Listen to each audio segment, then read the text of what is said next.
ஓம் சக்தி. நான் உங்க மாளவிகம்மா பேசுறேன். இன்னைக்கு ஒரு ஆன்மீக தகவல் உங்களுக்கு சொல்லலான்னு வந்திருக்கேன். என்ன அப்படின்னு பார்த்தீங்கன்னா, தெய்வங்களுக்கு நம்ம பலவிதமான மலர்கள சாத்துறோம். அந்த மலர்கள்ல ஒரு சில தெய்வங்களுக்கு ஒரு சில பூக்கள் வந்து ரொம்ப பிடித்தமான பூவா இருக்கும். அத நம்ம வச்சு வணங்கும்போது, இறைவனுடைய பரிபூர்ண அருட்கடாட்சத்த நம்ம பெற முடியும். அப்படித்தான் நம்ம ஒரு பூவ பத்தி நான் இங்க பேச வந்திருக்கேன். இப்ப பொதுவா பார்த்தீங்கன்னா, முருகனுக்கு உங்க எல்லாத்துக்கும் தெரியும். புடிச்சமான பூவுல வந்து அலரிப்பூ சொல்லுவாங்க. ஆனா, அந்த அலரிப்பூவ விட மிக விசேஷமான ஒரு பூ இருக்கு. நம்ம சமயபுரத்து மகமாயி கோயிலுக்கு நீங்க போனீங்க அப்படின்னு பார்த்தீங்கன்னா, ஆ இந்த பூ மாலைய வந்து நம்ம கொண்டு போம்போது, உடனே ரொம்ப சந்தோஷமா அங்க இருக்க பூசாரிகள்லாம் வாங்கி அம்பாளுக்கு வந்து சமர்ப்பிப்பாங்க. ஸோ அந்த மாரி ஒரு பூவு. நம்ம ஸ்ரீரங்கத்து கோயிலுக்கு போனீங்கன்னா, உள்ள நந்தவனம் இருக்கும். அந்த நந்தவனத்துல அளவுக்கு அதிகமான செடிகள் இருக்கிறது இந்த பூவா தான் இருக்கும். அது மட்டும் இல்லைங்க.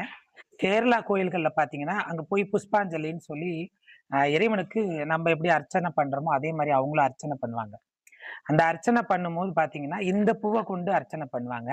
திருப்பி நமக்கு பிரசாதமா இந்த பூவ தான் நமக்கு சந்தனம், இதெல்லாம் வச்சு ஒரு வாழை இலையில மடிச்சு குடுப்பாங்க. ஸோ அவ்ளோ விசேஷமான பூவு. அ இத வந்து நம்ம வெள்ளிக்கிழமைகள்ல மகாலட்சுமிக்கு சமர்ப்பிக்கிறது, அம்பாளுக்கு சமர்ப்பிக்கிறது, முருகனுக்கு நம்ம அழகா கோத்து போடும்போது, இது ரொம்ப விசேஷமா இருக்கும். ஆ இந்த பூ நம்ம வந்து எப்பல்லாம் கிடைக்குதோ, அப்பல்லாம் நம்ம வந்து இந்த பூவ வாங்கி நம்ம பயன்படுத்திக்கலாம். இந்த பூவ பயன்படுத்துறதுனால பலவித நன்மைகள் இருக்கு. கடன் தீரும், செல்வ வளம் பெருகும். அப்படியாப்பட்ட ஒரு சிறப்பு வாய்ந்த பூங்க. நம்ம எல்லாத்துக்கும் தெரிஞ்ச பூ தான். என்னடா அப்படியே சஸ்பென்ஸா சொல்லிக்கிட்டே போறேன்னு நெனைக்காதீங்க. இது ரொம்ப ஒரு முக்கியமான பூவு. இந்த பூ பார்த்தீங்கன்னா, பலவிதமான கலர்கள்ல இருக்கு. பிங்க் கலர்ல இருக்கு, சிகப்பு கலர்ல இருக்கு, மாதுளம்பூ பூ கலர்ல கூட இருக்கு.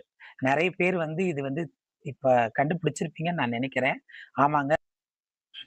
அந்த பூ என்ன பூ? அந்த பூவ வந்து செடிய வாங்கிட்டு வந்து நீங்க கட்டாயமா எல்லார் வீடுகள்லயும் முடிஞ்சா, இடம் இருந்தா வளர்க்கலாம். மாடி தோட்டத்துல வளர்க்கலாம். அத பறிச்சு எப்பயுமே பாருங்க, நம்ம வந்து ஒரு செடிய வச்சு, வளர்த்து, அந்த பூவ பிச்சு, இறைவனுக்கு சமர்ப்பிக்கும்போது இருக்கிற ஒரு ஆனந்தம் இருக்கு பாருங்க. சொல்லவே முடியாதுங்க. அப்படியாப்பட்ட ஒரு ஆனந்தம், சந்தோஷம் கிடைக்கும். சரி, அப்ப அந்த எந்த பூ அப்படிங்கிறத நான் சொல்றேன். அதுதாங்க வெற்றி பூ அப்படிங்கக்கூடிய இட்லி பூ. இந்த பூ பார்த்தீங்கன்னா, நெறைய முருகனுடைய பாடல்கள்லாம் இடம்பெற்றிருக்கு. சங்க இலக்கியங்கள்ல இடம்பெற்றிருக்கு. அதனால இந்த பூவ வாங்கி நீங்க முருகனுக்கும், மற்ற தெய்வங்களுக்கும் படைச்சீங்க அப்படின்னா, உங்களுடைய வேண்டுதல்கள் மிக எளிமையா வந்து பலிதமாகும். சரிங்களா? ரொம்ப நன்றி. இவ்வளோ நேரம் இந்த வீடியோ பார்த்துருக்கீங்க. நம்மளுடைய மாளவிகா பக்தி தமிழ் சேனல தொடர்ந்து நீங்க ஆதரவு குடுக்கணும்.